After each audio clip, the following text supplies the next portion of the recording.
Salam sehat, jumpa lagi dengan saya. Saat ini kita masih dalam situasi pandemi COVID-19 yang masih memaksa kita untuk beraktivitas di dalam rumah. Senantiasa berdoa semoga musibah ini dapat segera berlalu. Untuk mengisi waktu, mungkin tidak ada salahnya kita untuk menambah wawasan tentang suatu metode pembayaran di dalam suatu perdagangan internasional maupun perdagangan lokal atau domestik. Beberapa saat yang lalu, kita sudah membahas metode pembayaran dengan menggunakan instrumen perbankan yang namanya letter of credit. Tapi saat ini kita akan membahas khusus non-LC. Seperti kita ketahui, metode-metode pembayaran non-LC ini seperti cash in advance. Jadi di sini pihak buyer akan transfer uang dulu kepada pihak seller. Begitu uang diterima, baru seller akan shipment atau mengirim barang. Kemudian kebalikannya kita kenal dengan istilah open account. Di sini seller lah yang akan mengirim barang dulu kepada pihak buyer. Setelah barang diterima, baru buyer melakukan transfer untuk pembayarannya. Dan metode non-LC yang lainnya adalah consignment. Di Indonesia kita kenal sebagai konsinyasi. Di sini pihak seller akan kirim barang kepada pihak buyer. Kemudian begitu diterima, buyer akan membayar setelah barang ini terjual. Itu yang namanya consignment atau pada kesempatan ini kita akan membahas metode pembayaran non-LC yang sangat spesifik, yaitu on collection basis. Kenapa spesifik? Karena berbeda dengan metode pembayaran non-LC yang kita sebutkan tadi, ada cash in advance, ada open account, ada consignment. Ketiga metode pembayaran ini tanpa menggunakan jasa perbankan untuk menagih kepada pihak buyer. Namun on collection basis memanfaatkan jasa perbankan sebagai mediasi atau intermediary untuk melakukan penagihan kepada pihak buyer terkait dengan barang-barang yang diekspor oleh pihak eksportir. Mengapa ada kata-kata ICC Rules for Collection URC 522? Ini adalah acuan keseragaman yang diterbitkan oleh ICC Paris dalam versi URC 522 tahun 95 yang dimanfaatkan sebagai pedoman para pihak yang melakukan transaksi perdagangan global maupun lokal. Apabila pihak buyer maupun seller sepakat menggunakan acuan ini, yaitu URC 522, ini ada ikatan hukum atau legal binding bagi keduanya yang harus ditaati sehingga transaksi dapat berjalan dengan baik, aman dan lancar sesuai yang diharapkan oleh para pihak. Di akhir sesi ini diharapkan Anda lebih dapat memahami terkait dengan metode pembayaran non-LC on collection basis ini.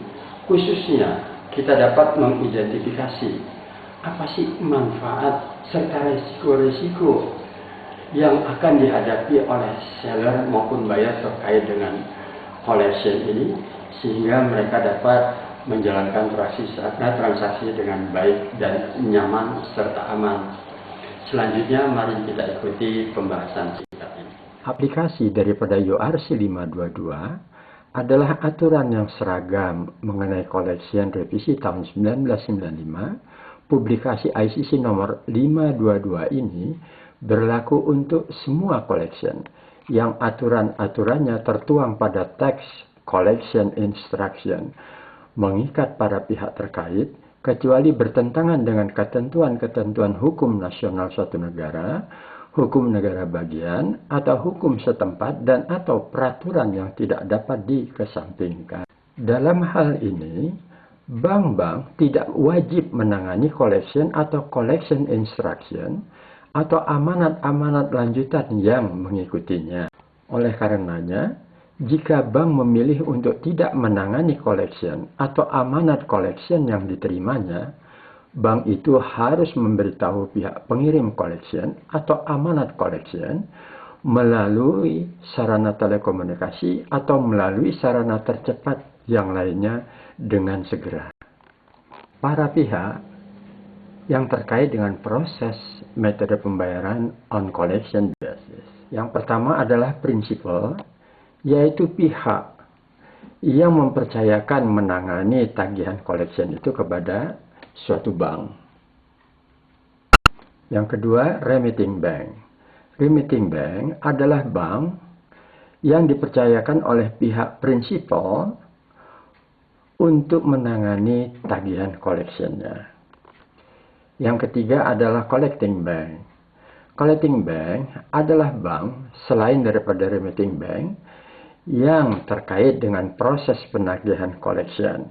Biasanya, collecting bank ini berkedudukan di negaranya buyer. Yang keempat adalah presenting bank. Jadi collecting bank bisa juga bertindak sebagai presenting bank, yang mana dia akan mempresentasikan dokumen itu kepada pihak buyer yang kita kenal dengan drawee. Dan yang kelima adalah drawee. Drawee ini adalah pihak yang menerima presentasi dokumen dari presenting bank, dan dokumen-dokumen yang dipresentasikan itu tentunya sesuai dengan persyaratan daripada collection instruction itu sendiri. Baik menggunakan draft maupun documentary collection, seller atau eksportir mengirim atau mengapalkan barang-barang dan menerbitkan draft, atau kita kenal juga sebagai bill of exchange, yang ditujukan kepada pihak buyer atau importer melalui mediasi atau perantaraan bank. Draft merupakan tagihan atau order tanpa syarat sebagai sarana untuk menagih pembayaran yang sesuai dengan persyaratan-persyaratan yang sudah ditentukan sebelumnya. Dokumen-dokumen yang dipersyaratkan juga telah ditetapkan sebagai sarana pengalihan kepemilikan atas barang yang dijual. Proses suatu draft atau documentary collection, kalau kita lihat dari scheme ini, yang pertama tentunya pihak seller atau prinsipal dia mengapalkan barang, kemudian draft termasuk dokumen-dokumen lainnya akan dia kirim untuk ditagihkan kepada pihak buyer melalui remitting bank. Selanjutnya remitting bank akan meneruskan instruksi collection itu kepada collecting bank untuk dipresentasikan oleh presenting bank kepada pihak buyer. Apabila buyer setuju, maka dia akan melakukan pembayaran kepada collecting bank untuk diteruskan kepada remitting bank, kemudian mengkredit rekeningnya seller oleh pihak remitting bank. Untuk selanjutnya kita lihat proses lebih lanjut. Pertama-tama, seller akan mengirim draft kepada pihak remitting bank. Kemudian remitting bank sebagai mediasi ataupun perantara akan mengirim draft itu kepada pihak collecting bank atau presenting bank. Dan collection atau presenting bank sebagai perantara akan mempresentasikan dokumen-dokumen itu kepada pihak buyer, apakah sudah sesuai dengan persyaratan di dalam kontrak mereka. Setelah buyer meneliti dokumen-dokumen yang dipresentasikan oleh pihak presenting bank, dia mempunyai 3 pilihan, yaitu pilihan pertama adalah membayar segera. Hal ini tentunya terkait dengan collection side basis. Yang kedua, membayar pada saat jatuh tempo. Tentunya ini terkait dengan collection usage basis. Yang ketiga, menolak pembayaran. Mungkin dengan berbagai macam alasan, karena tidak sesuai dengan pesanan, dokumen juga tidak sesuai yang dipresentasikan, dan lain-lain. Side draft. Jika eksportir dan importir sepakat bahwa pembayaran dapat dilakukan segera, sejak buyer menerima draft dan atau dokumen-dokumen pengapalan melalui banknya buyer, draft tersebut merupakan draft at side. Side draft adalah suatu tagihan yang ditandatangani oleh seller dan mengandung instruksi kepada pihak buyer untuk membayar sejumlah uang kepada seller pada saat menerima presentasi draft tersebut. Dalam skema, proses untuk side draft, pertama-tama seller akan mengapalkan barang. Kemudian, draft beserta dokumen-dokumen lainnya akan disampaikan kepada remitting bank untuk dilakukan penagihan.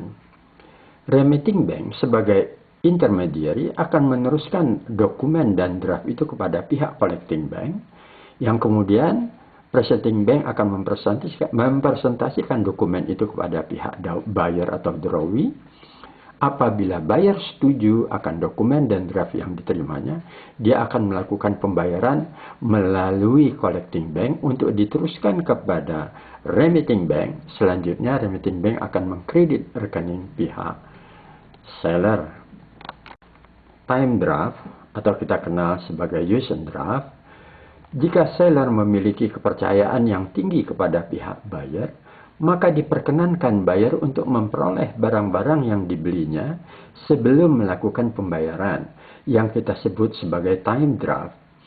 Namun, sebelumnya pihak eksportir mempersyaratkan suatu surat janji bayar secara tertulis, atau kita kenal sebagai surat promise, dari pihak buyer yang berjanji untuk membayar pada tanggal yang sudah ditentukan atau pada saat jatuh tempo.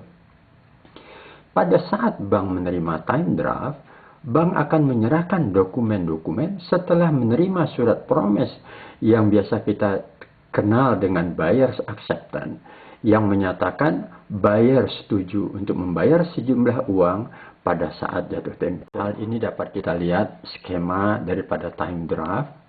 Diawali tentunya dengan pengapalan barang oleh seller, kemudian time draft dan dokumen-dokumennya akan diserahkan kepada remitting bank untuk ditagihkan kepada pihak buyer melalui collecting bank. Kemudian apabila buyer setuju dengan draft dan dokumen-dokumen yang dipresentasikan, kemudian dia akan melakukan akseptasi dengan menyerahkan surat promise atau promissory note, disampaikan melalui collecting bank, diteruskan kepada remitting bank. Kemudian surat promise atau janji bayar itu diserahkan kepada pihak seller untuk ditagihkan pada saat jatuh tempo. Di dalam collection, kita kenal adanya financial document atau commercial document.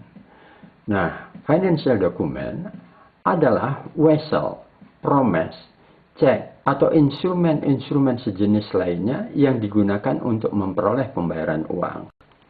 Sedangkan commercial document adalah faktur, dokumen pengangkutan, bukti kepemilikan barang, atau dokumen-dokumen lainnya yang sejenis yang bukan merupakan financial document. Terkait dengan hal tersebut, apabila pihak principal atau seller dalam menyampaikan collection instruction kepada bank hanya melampirkan financial document saja tanpa disertai commercial document, ini yang kita sebut dengan istilah clean collection. Namun sebaliknya, apabila pihak prinsipal menyampaikan collection instruction kepada bank dengan melampirkan financial document disertai dengan commercial document, atau commercial document saja tanpa disertai financial document, ini yang kita sebut dengan istilah documentary collection. Melalui metode collection ini, walaupun tanpa menggunakan instrumen bank, pihak perbankan dalam menjalankan fungsinya sebagai intermediary dengan itikat baik, disertai dengan prinsip kehati-hatian. Dengan menggunakan metode on collection basis ini, tentunya ada manfaat dan risiko yang akan dialami oleh kedua belah pihak, yaitu buyer dan seller. Manfaat yang akan diperoleh oleh pihak buyer, yang pertama adalah bisa saja dia menolak pembayaran ataupun mengaccept draft atau use and draft kalau memang tidak sesuai dengan syarat dan kondisi yang sudah diperjanjikan. Yang kedua, memberikan kesempatan kepada pihak buyer untuk menjual barang-barang yang diterima dari pihak seller sebelum dia melakukan pembayaran. Yang ketiga, berbiaya murah. Tentunya lebih murah dibandingkan dia menggunakan instrumen bank seperti letter of credit. Sedangkan resiko yang dihadapi oleh pihak buyer, barang-barang yang diterimanya bisa saja tidak sesuai dengan dokumen-dokumen yang sudah diterima sebelumnya. Sedangkan manfaat untuk seller, Dia sangat yakin bahwa dokumen-dokumen yang diserahkan melalui perbankan atau intermediary itu akan dikontrol oleh pihak bank. Dokumen tentunya akan diserahkan apabila pihak buyer sudah melakukan pembayaran ataupun akseptasi. Manfaat yang kedua, dokumen itu sebagai bukti hutang ataupun bukti untuk penagihan kepada pihak buyer. Sedangkan risiko-risiko yang dihadapi oleh pihak seller, ya buyer bisa saja menolak pembayaran ataupun mengaccept draft yang sudah diperjanjikan sebelumnya. Risiko kedua tentunya terkait dengan risiko fluktuasi mata uang. Yang ketiga tentunya country risk. Nah, di sini mungkin terkait dengan political risk, economic risk, dan lain-lain. Sebagai kesimpulan pembahasan kita tentang metode pembayaran on collection basis ini adalah, yang pertama, mungkin ada unsur kurang percaya pihak seller kepada pihak buyer, oleh karenanya mereka sepakat untuk menyalurkan penagihan atas transaksi mereka melalui mediasi perbankan.